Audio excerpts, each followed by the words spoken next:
C'est tant que tu es en opposition, tu es en opposition, tu es en résistance, tu es en kabiskani ne koufeli. Alors il faut apporter ma solution, tu vas ça la constater ce qui est non sali. Non, tu as un principe, il y a 3 C. Commander, contrôler et corriger. Alors, ça, ok, la carte de la contrôle, moi je comprends parce que tu dois corriger les tirs. Et on contrôle ce qui a été fait. Mais lorsque rien n'a été fait, tu n'as voyage à les animes. Zoba, on ne doit pas se voiler la face par rapport à la dépense inutile pour profiter de l'eau comme côté. 37 ans, 38 ans dans l'opposition, l'IDPS n'a pas de cadre costaud, compétent, on va voir ça la face, on va prendre un bon réseau et ça n'a pas l'eau. Alors, qu'est-ce qu'on faisait dans l'opposition? Parce que là, je trouve anormal qu'après avoir pris le pouvoir, 38 ans après la lutte, il est pas dans un ministre de la santé à Malamouté, dans un ministre de l'infrastructure à Malamouté, dans un conseiller de la communication chef de l'État à Malamouté. Patience. Doye, pour na la Congo, peba Congolais. Doye, pour na koyiba mboko te, koboma yango te. D'ailleurs, il y a kobomeza sous te pour essayer koufa. Mais non, Toke Malembe, nous étions surpris. Kakanakati à la Mouka, vous avez envoyé vos représentants là-bas pour bakende ko inclure. Ba outi nakati ya nouvel élan. Oyo moko bozana bino. Mais toyebi ba kombo te parce que utama kika na ngambo na bino. Kaka bato boko boya wana lelo ko traiter bango ba incompétent. Mais seni o bango ba chaki bo uti ko tinda batu lelo. Wana c'est le document qui a été traduit na préfet à complexe scolaire Mbosso. Et à qui signé par Armel. Parce qu'en ce moment, de la société, on va complexe scolaire Mbosso. Document où est Tindaki Bato, on a siégé dans CENI. Qui avait signé cela? Adolphe Mouzito ou bien Martin Farolo? Ou bien à Blanchard Mongomba ou bien des Vosquito? Qui a engagé ce document-là? Qui a engagé la plateforme politique de la Mouka dans l'Assemblée nationale pour la routine de Batouana?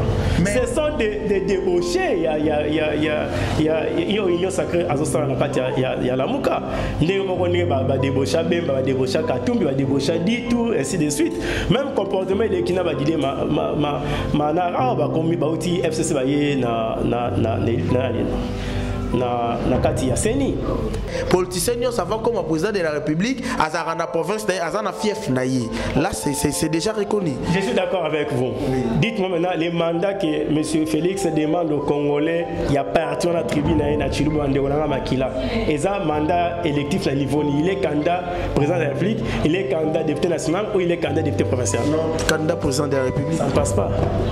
OK, merci. Après parcours union surtout en un espace Kasaï et maintenant là Tomati non Toyango tout ça peut arriver atterrissage Nabiso pour tous ça na ngam susté loja patience Doye pour na ko sale la Congo pe ba Congolais Doye pour na ko yiba mboko te ko boma yango te d'ailleurs eloko ko bomeza sous te pour essayer koufa discours tu évites surtout benga nini bon et ça déjà dans les réseaux sociaux et tamboli et puis tout le monde en parle donc ce n'est pas Bisso qui a été inventé oui mais 3 ans après que on va essayer de faire c'est-à-dire c'est un message clair aux Congolais n'attendez rien dans les 2 ans qui restent parce que ça de l'autre côté moi essayer de faire lorsqu'un médecin a mis la salle d'eau à Longoli Bagan à Boaki le cola il y a corps il y a moto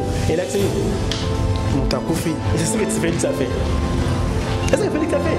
Parce que nous avons besoin. Le président a expliqué à lobby par rapport il y a ba doléance ba Congolais lobby bazolinga basunga batombola mboka bayeko yibate alobi te ke tokokoka susu to ya kwa moyen eza ndenge lobby wana alongoli bagan abwaka lobi te a démontrer kaka o ezali réalité avait échec eza avait échec. En politique, il a dit aux Congolais, n'attendez rien, n'a mandat, mais je n'ai pas pi, je n'ai pas pi, je n'ai pas pi, je n'ai pas pi. C'est surtout qu'il n'a pas de gens compétents, il n'a pas de cadres compétents, il n'a pas de gens qui peuvent accompagner sa vision, qu'il n'en a pas. Vision des alliés, la vision mais la surprise. Ah, Kunani, oh my God, ah, donc c'est comme ça. Alors que chaque fois que le Premier ministre a un parlement pour présenter le programme, il y a année, budget, il y a nation, il y a 4 exatés.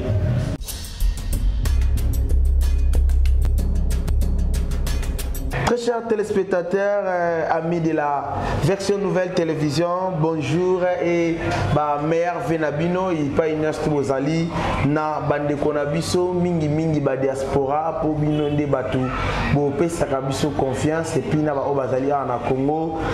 Comme vous le savez, l'actualité n'oblige ya kolobela otezo bengango discours façon nyo surtout bat bazo de lango oyo ya mokonza mboka autaki ko prononcer na mnoko na yeke mboka esi ekufi donc mboka ezali ya kokufa eloko ezali lisusu te.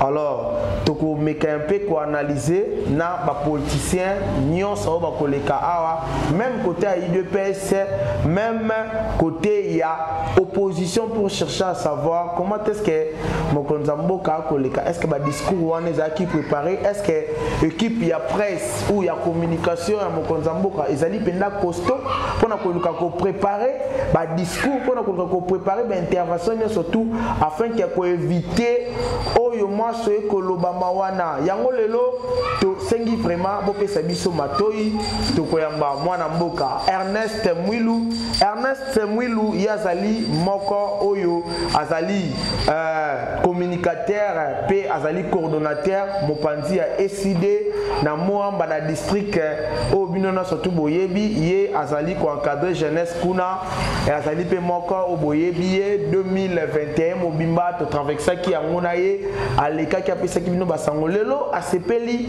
aya ko partager na biso plateau moko to senga na régie bo balancer biso nanu élément ya discours o mokonza mboka otaki ko sala na parcours na yenda mbupe otaki ko sala mpanzi ya Kananga ainsi que na loja après tozonga na plateau pona kokotsa mwana patience toye pona ko sale la Congo pe ba congolais toye pona ko yiba mboko te ko boma yango te d'ailleurs eloko ko bomeza susu te po ese kufa. Notre invité, il est déjà là, Papa Ernest Mwilu a sali entré na kati ya studio Nabiso avec son nouvelle télévision à qui nous disons bonne année et puis merveille na mwana mboka Ernest Mwilu. Merci. Ma merveille tokolo bango po ezaka umesano. Au nom ya président Eli Martin Fayulu Madidi, Aigle national. Au nom ya président ya Nouvel Élan, le premier ministre honoraire Adolphe Muzito. Au nom ya secrétaire général Nabiso Blanchard Mungumba et puis Devos Kitoko. Au nom ya coordonnateur secrétaire national à la charge à la Ligue des jeunes à SID, Serge Welo, Molandis Naye, C'était Lukadi, coordonnatrice à la Ligue des jeunes à Moamba Divine Lala, exécutif à Moamba Trésor Enanga. Nabana combat bana Moamba Nyoso, pays à Kisenso en particulier, on a en charge à la Ligue des jeunes. Et comme communicateur au niveau de la province à Moamba, avait les meilleurs dans la population congolaise, il y a Libanda comme Yakati, malgré que Tozo Sibir Lelo, suite à pouvoir, il y a adolescents, on va placer la vie au sommet de l'État. Mais peuple, Nzamba Sungi Toko Timbula Sika, la lutte continue, la victoire est certaine. Voilà. Ok, merci Mingi Mwana Mboka Ernest Mwilu. Boni ba festivité et les kineni Mwana Mboka Martin Fayulu a pensé que pena oya ba milita ko luka un peu ko sala ki abo fêter malamu poto mona ki bande ko lambiso ya SID mo amba mususu bango vraiment ba zwa ki pe ba gratification autre ba soso pe ba biloko le bino pe c'est passé côté na bino.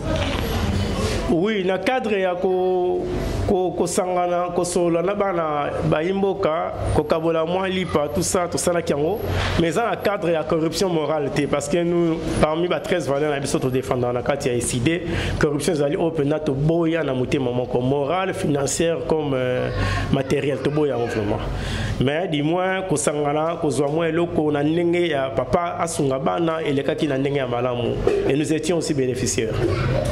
Ok, merci beaucoup.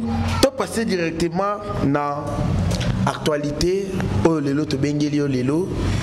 Kota la mokonza mboka Félix Antoine Tshisekedi a sali moi visite belé bino pe boaki koloba loba ke azokende kaka mebembo na mikolo no mikili ya poto a kotambola mais lelo aponi atambola pe awa na kati ya République démocratique du Congo kotambola wana ndenga loba visiter pe ba oya ya population et sali bino ndenge nini.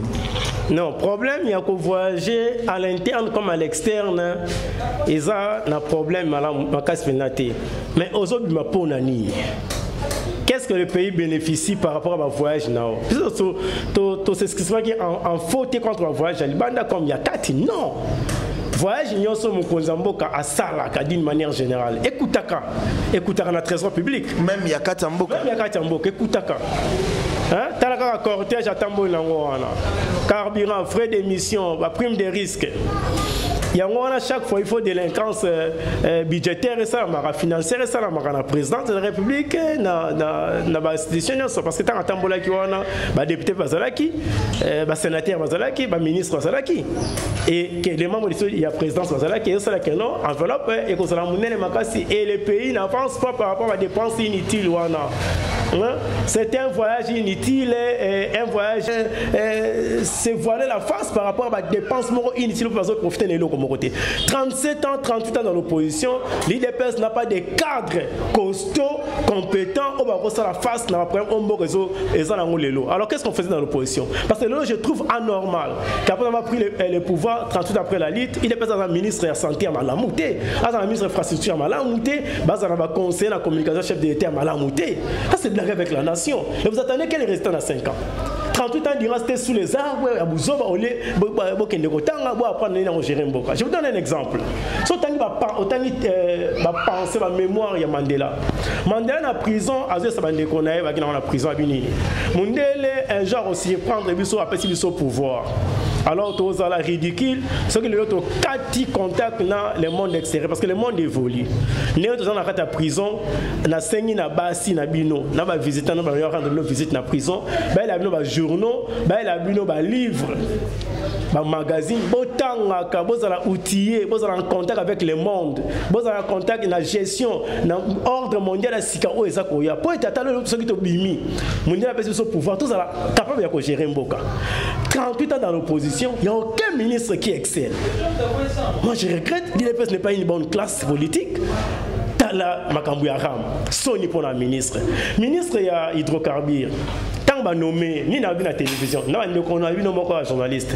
Il a fait deux semaines de formation, parce que tant que nommé ministre hydrocarbures, à Ebaki domaine on a été. À ça 2 semaines de formation pour apprendre comment gérer un ministère aussi compliqué et complexe comme les hydrocarbures. Frères et chers frères, on va blaguer avec la nation.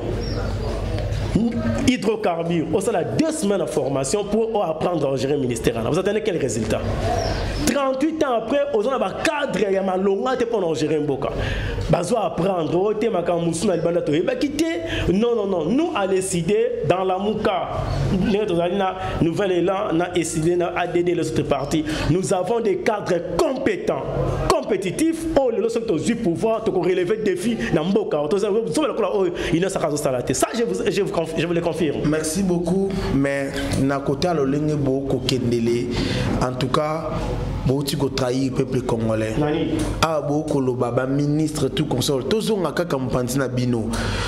Bolobaki na ba peuple congolais que boko tinda ba oya bino ba lobel na sénité. Mais non, toke malembe. Nous étions surpris kaka na kati ya la Mouka. Vous avez envoyé vos représentants là-bas pour ba kende ko inclure.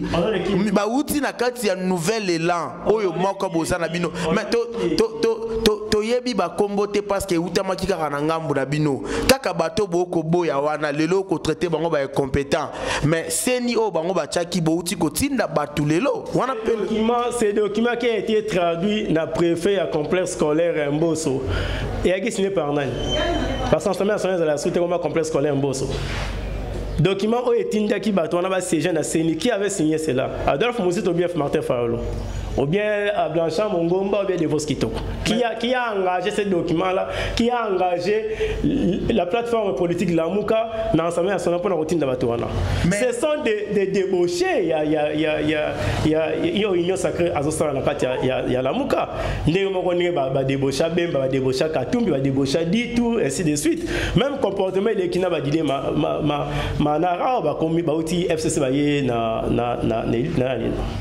na kati ya Seni. Lamuka o lelo coordination na assumée par moi le président élu Martin Fayulu atna na Seni te pas routine d'akate. Vous voyez, donc faites une chose que vous pouvez faire là, vous avez ça peuple tout ça, Lamuka atna va déléguer la Seni te pe ba okenda kate. Seni oyaka dima Lamuka ko participer kate. Lamuka, je parle de Lamuka, je ne parle pas de Lamuka version. Non, là vous disiez que vous n'allez même pas participer, même aux élections, les élections, c'est une question de tabler si côté. Parce que rien ne confirme qu'il y aurait élection en 2023. Vous vous souvenez que Bomemi Biso Kobandana Papa Etienne, il y avait un moment dans Souka Lobaki, il y a les bossons qui ont une carte d'électeur. Après, dans Souka la 2011, au pays moi, dans Boka Martin Fayulu, ça a qui a Papa Etienne.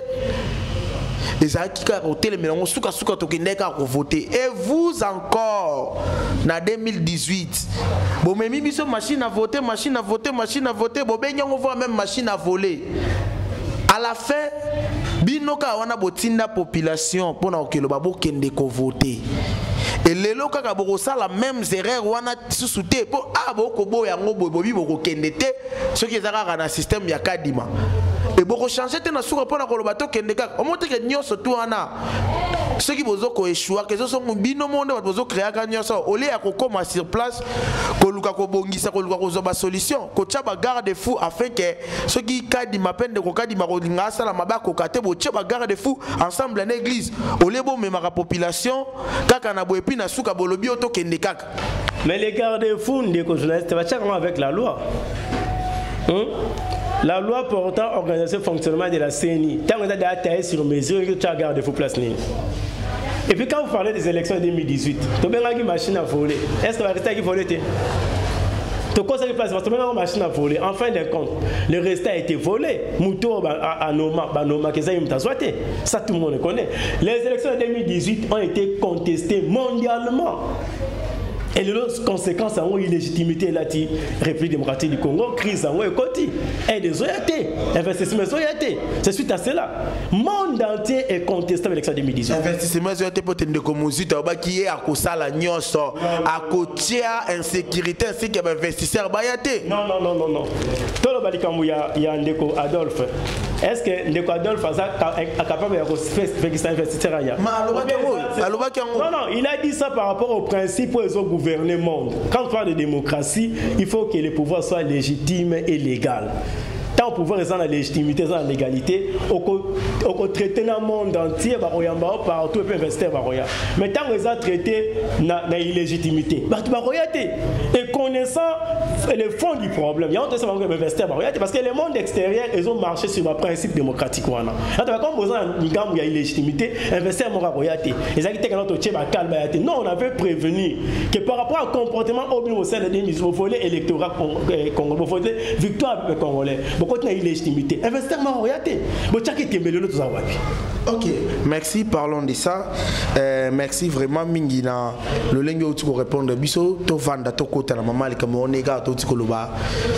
Okonzamboka aleki parcours ya liboso o akendaki kuna akutana bande kone na kandanga partout sika alekaki na Kasai kuna alobi va voter à Zaline de Konabango, va payer confiance pour la 2023.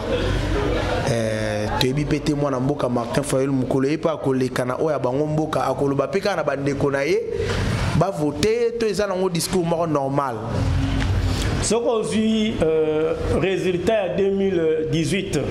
Au moment où le président élu Martin Fayulu a qui élu par les Congolais, mais à cartonner qui m'a cassé à l'est alors qu'il est de l'ouest. Ça c'est pour dire aux Congolais que tous les Congolais ont voté Martin Fayulu comprennent qu'ils ont une idée nationaliste, ils ont la vision nationale, ils ont la vision tribale.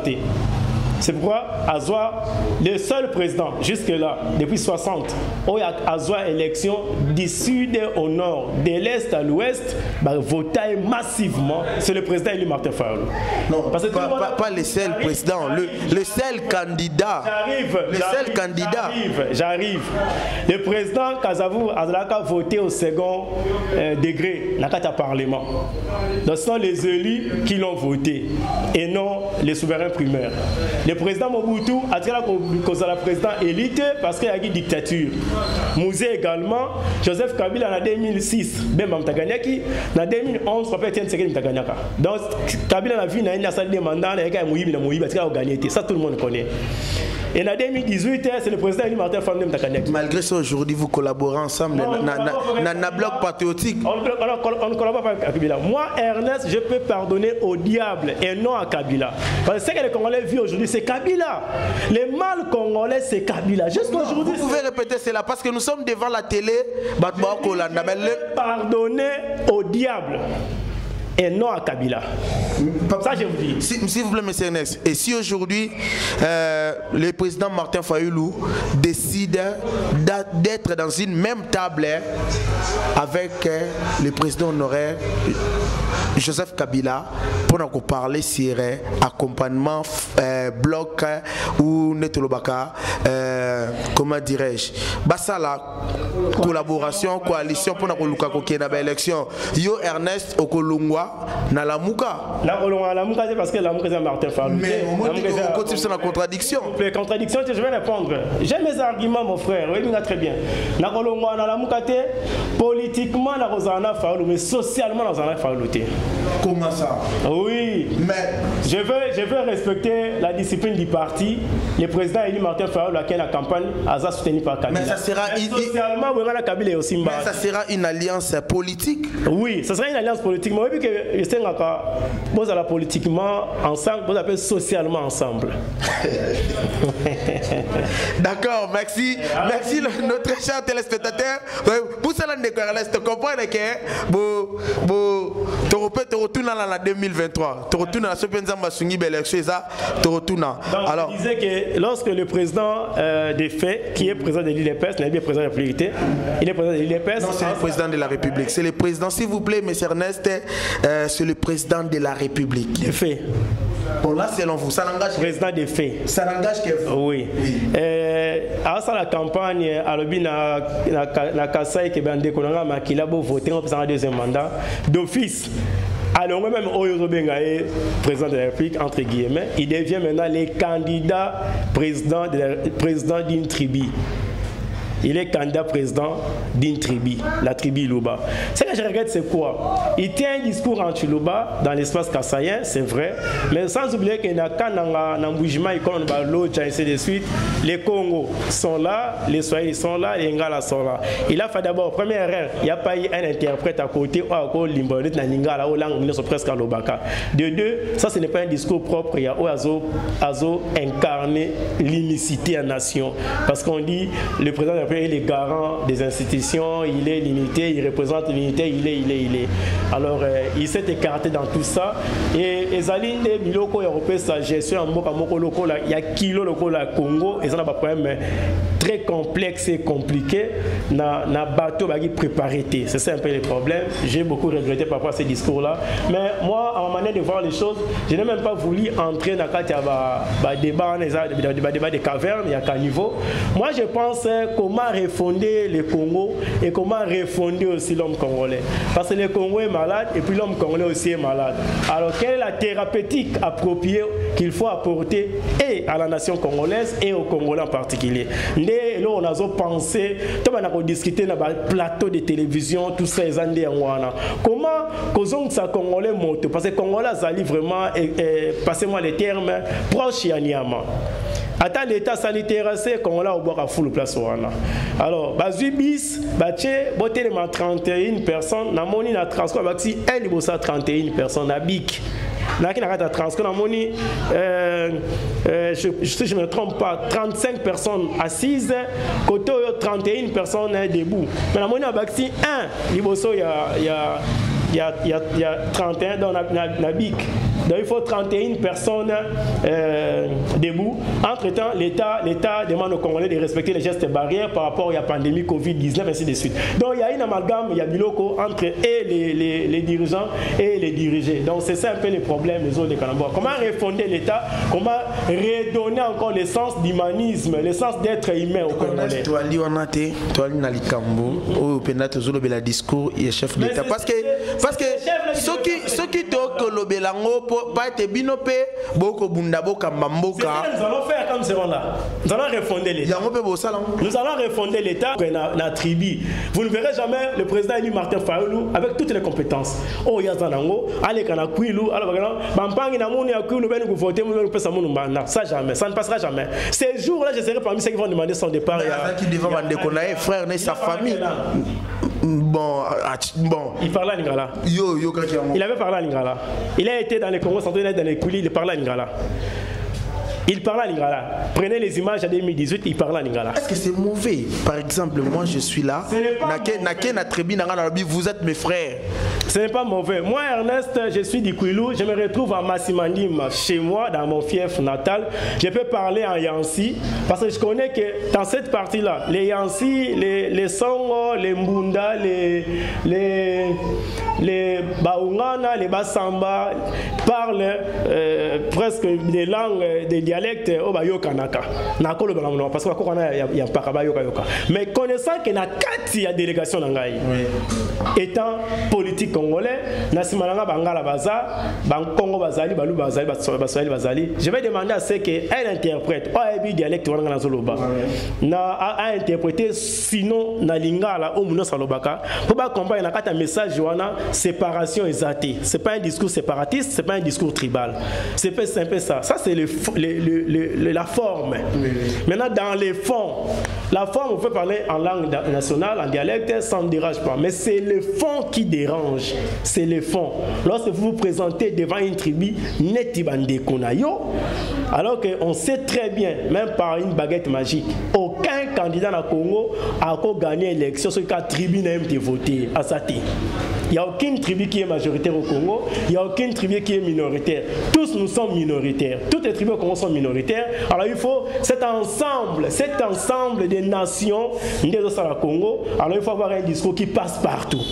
Voilà. Mais c'est pas aussi mauvais pour notre bateau jouer dans la géopolitique. Ça veut dire chaque politicien, oui, on arrive, toujours qu'on arrive. Chaque politicien, Azana fief naïe, Azana tribu naïe, Azana province naïe. On va ceux qui tout ça gouvernement jouer dans la géopolitique. Ça veut dire il faut tous encore ressortir à Congo. Mais on sait que tu dois reconnaître politicien, ça va comme un président de la République, Azana province naïe, Azana fief naïe. Là, c'est déjà reconnu. Je suis d'accord avec vous. Oui. Dites-moi maintenant les mandats que M. Félix demande aux Congolais, il y a parti dans la tribune à Chiluba Ndewanga Makila. Et ça, mandat électif à niveau, il est candidat président de la République, il est candidat député national ou il est candidat député provincial? Non, candidat président de la République. Ça ne passe pas. Ok, merci. Après, parcours Union surtout en espace Kasaï et maintenant là Tomati non Toyango tout ça quoi arriver atterrissage Nabiso pour tous les gens qui ont sousté l'Oja. Patience. Toye pour na la Congo peba Congolais. Toye pour na koyiba mboko te ko bomayango te. D'ailleurs eloko ko bomeza susu te pour essayer kufa. Discours, tu habites surtout bien nini. Bon, et ça déjà dans les réseaux sociaux et tamboli et puis tout le monde en parle. Donc ce n'est pas Bisso qui a été inventé en oui. Mboka d'ailleurs et le copé à cause ya koyiba ezalité mboka mwesi kufa et ndeko Ernest mboka obo ko bundela lelo po bozwa na pouvoir au moins na mboka Martin Fayulu nga bundela et ça ne mboka ngo kufa on ne pouvait pas laisser Congo ngo kestotika le président de la République Félix Antoine Tshisekedi a mekampe ko tombola ngwazongi sango zonga bien aprendre boyato boke de la belle élection. Oui, discours ya mboka si ekufa Et ça, premier mouta le bango, toi et le bango, maintenant, tu as une opposition. Bon, là, moi, je sais pas. Je n'ai... Avant 2018. Donc, je n'ai... Il y en a qui ont là, c'est qu'on découvre. Bon, non, bon, franchement, au début, jusqu'à ce temps où tout le monde a qui, bando konabiso, il y a une secret, parce que vous avez bandol, place Mbogi Zaki na liboulou, mort pendant 18 ans. Parce qu'il y a un monde qui a l'effort, il y a un autre qui a zipa yango, comme yango. C'est qu'on découvre. Vous voyez, lorsque quelqu'un sans vision, sans provision, sans un plan détaillé pour relancer les pays, comme a dit loba. Patience. Toye pona ko sale la Congo pe ba Congolais. Toye pona ko yiba mboko te ko boma yango te. D'ailleurs eloko ko bomeza susu te po essayer kufa. Pourquoi biloba loba? Même le matin, quand je me réveille comme ça, tant au sol na yo. Na pesi programme na bana. Bossa. Na bimi. Au retour, je contrôle. Avant d'avancer pour la lobby. 3 ans après. Pendant ce temps, ça la bilan a mis mandat bon ko boya na mission de kaka. Neto zana le yimo sali. Bilan. Moi je pense que tant M. Félix Aloba il y a deux aspects dans la phrase. Un, Ayaki, pour s'enrichir, il est déçu. Là, je ne passe pas. Avec la volonté volonté, oui, mais les actes prouvent le contraire. Deuxièmement, Mbokesi Koufa. Constant, Kabila Aboma Gimboka. C'est ce qui a fait que les Congolais demandent le départ de Kabila na clan naye au sommet de l'État Bakende. Pour que Moutou Akoya, avec les soldats qui sont koufatés, mais c'est vraiment tala na santé, ligne de conduite. Comment trouver une couverture sanitaire pour un pays Mobimba? Voilà l'objectif poursuivi, voilà les moyens. Nous allons construire des routes, voilà les moyens. Nous allons construire des écoles, des hôpitaux, voilà comment trouver les moyens. C'est ce discours-là qu'on attendait au début du mandat. Et à mi-mandat, on vous dira, bon, nous avons réalisé ce que nous avons promis à 50%, à 40%. À la fin, bon, c'est 60-70%. Il faut un second mandat pour tout ça. Mais 3 ans après, c'est-à-dire, c'est un message clair aux Congolais. N'attendez rien dans les 2 ans qui restent, parce que nous avons un côté. Lorsqu'un médecin a mis la salle d'eau, à Longoli Bagan, à Bouaki, il y a corps, il y a moto. Et là, c'est ce que Félix a fait. C'est ce que Félix a fait. Parce que nous avons besoin. Le président a expliqué à Lobby par rapport, il y a des doléances à Congolais lobby. Bazolinga basunga batombola mboka baye koyiba te alobi te ke tokokoka susu te ya pas moyen de ça ndenge lobi wana alongoli bagan abwaka alobi te a démontrer kaka o ezali réalité avait échec. Eza avait échec en politique. Il a dit aux Congolais n'attendez rien na mandat oh, je n'ai pas pi. C'est surtout qu'il n'a pas de gens compétents, il n'a pas de cadres compétents, il n'a pas de gens qui peuvent accompagner sa vision, qui n'en a pas. Vision d'Azali, il y a une vision, mais il y a une surprise. Ah, Kunani, oh, mais ça, ah, donc c'est comme ça. Alors que chaque fois que le Premier ministre a parlé, il a présenté le programme, il y a un budget, il y a une nation, il y a un quartier. Donc, pour moi, ça a programmé, il y a du populisme, à vrai dire. Donc, il ne peut rien faire. Il y a envie qu'un homme se couche dans le cas. Nous, on n'attendait pas un discours pareil au sommet de l'État. Tu dois dire aux Congolais, tala. Et donc, il y a des francophonie qui sont un animal francophonie. De 48 millions, on peut se facturer à 200 millions.